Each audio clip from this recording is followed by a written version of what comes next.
Let's pressure test the repaired radiator. I hear a little leak because it's coming from the other side.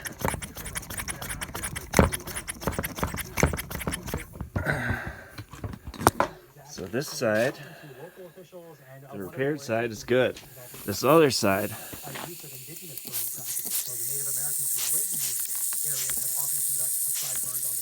it's either cracked where the fan mounts, or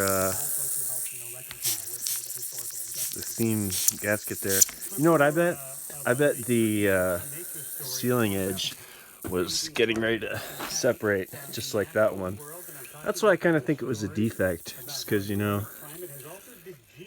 that thing does seem a little warped. But that, I think that breaking, that's not good.